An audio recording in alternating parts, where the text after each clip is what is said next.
很高兴您来到 Star 频道，现在订阅并分享频道会更有趣。赵丽颖向阳花预售倒挂，女性电影福利，冯小刚可能吃不上。4月3日，离清明节档期只有一步之遥。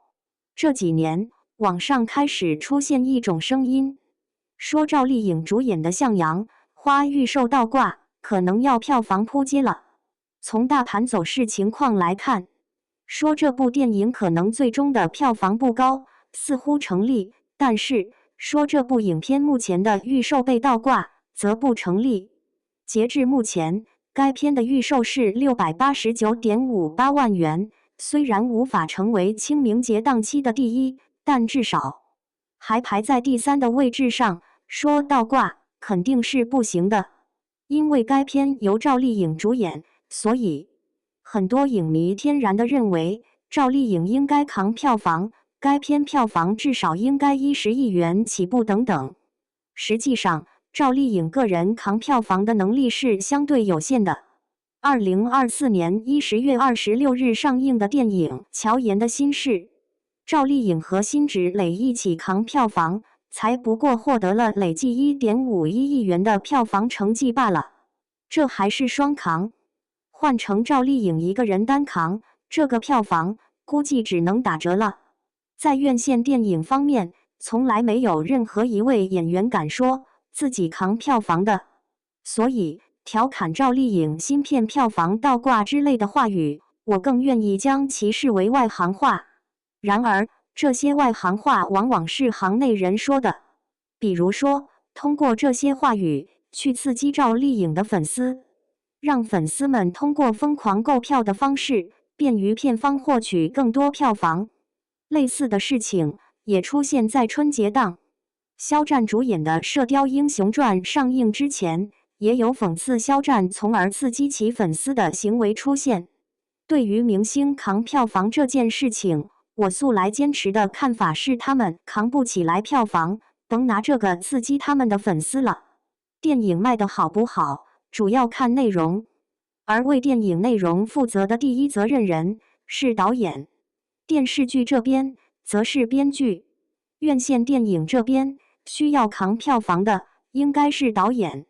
向阳花这样的电影需要扛票房的，则是该片的第一署名编剧和唯一署名导演冯小刚。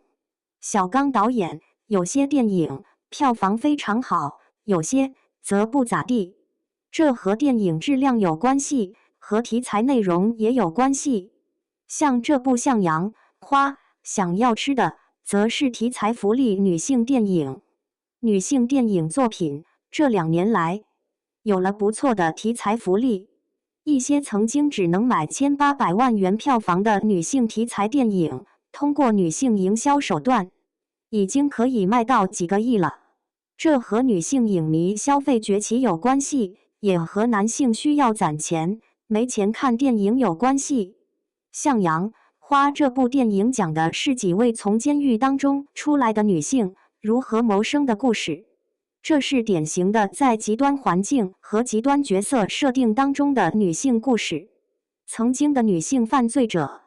如何融入社会，如何不被包容，如何生存困难等等，当然是有展示价值的。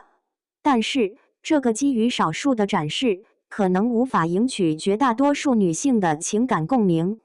当下的女性题材电影，赢取女性情感共鸣的，还是调侃或者批评男人不给力为主。比如《出走的决心》是对前夫哥的深度抨击，好东西则是对前夫哥的调侃，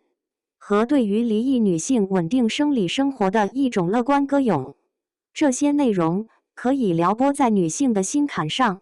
因为近乎全部的女性都会面对择偶问题，但是不是全部的女性都会面对出狱的问题。女性电影现在面对的叙事困境，则是根本走不出男性对立的牢笼。很多题材的影片当中，讲故事、讲男性故事是不需要女性的，尤其是不需要搞男女两性对立的。但是，当下的很多女性电影要讲女性故事，就总得搞出几个对立的男性出来，不依托于男性对立，就讲不出女性故事。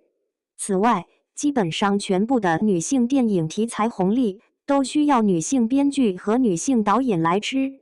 很少有男性编剧和男性导演吃得上的。